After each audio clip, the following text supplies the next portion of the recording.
The top of Main Street is known locally as Planer Hill due to the lumber mills once located here. Lumbering was big business here even before the founding of Eureka Springs in 1879. It increased as the local Ozark forests were harvested to build the new town and sent out after the railroad was built in 1883.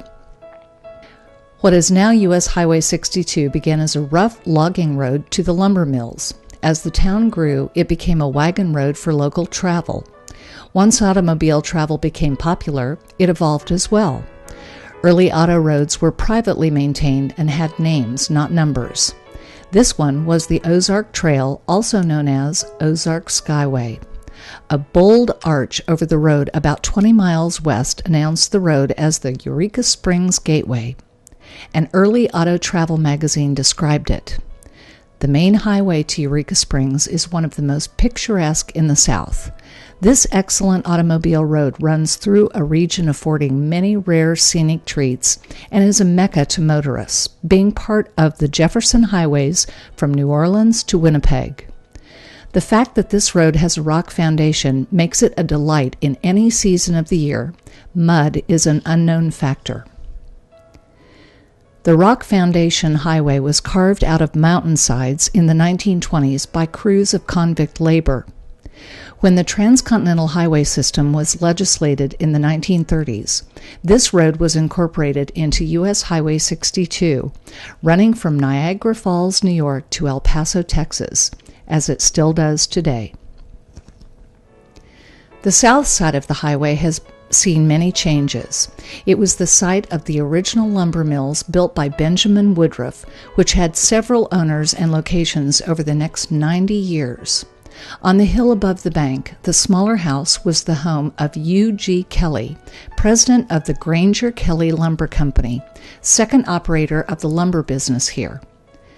By the late 1930s, this business was the Bullock Manufacturing Company, and it moved across the road. After the mill burned in 1969, the family built a small motel which expanded into the current lodging. Through the years, the original mill site has had many travel-related businesses. Relatives of Frank and Jesse James ran a tavern stagecoach stop here. Later, it was the Tip Top Inn until the 1960s. It was replaced by an iconic Phillips 66 full-service gas station with the signature sweeping canopy and oil derrick sign. Nearby was a Tasty Freeze. Until the late 1990s, locals could get their oil changed, do laundry, and have some ice cream while they waited. This site now offers a bank and offices. Another late addition to the site is the large home on the hill above, the Queen Anne Mansion. This ornate home was built in 1891 for Curtis and Nyra Wright in Carthage, Missouri. In 1984, the 12,000-square-foot house was scheduled for demolition, but it was saved and moved to this site on 40 sections via truck and then reassembled. It has recently been renovated and expanded into quite a showcase. Today, Route 62 west of Planer Hill is still fortunate to be one of the few places left with an intact collection of roadside architecture with motor courts, small motels, restaurants, and attractions from the late 1940s, 50s, and 60s. It provides the fine counterpoint to the turn-of-the-century atmosphere of downtown Eureka Springs. You can easily walk to the downtown from here. You will pass a house up on the west side of the hill, which is now a restaurant. It was built in 1890 as the home of the first mill owner, Benjamin Woodruff. The Johnson family called it home for many decades. When they moved here in 1948, they planted a dogwood tree from their old home place, which is commemorated by a small plaque downhill from the house.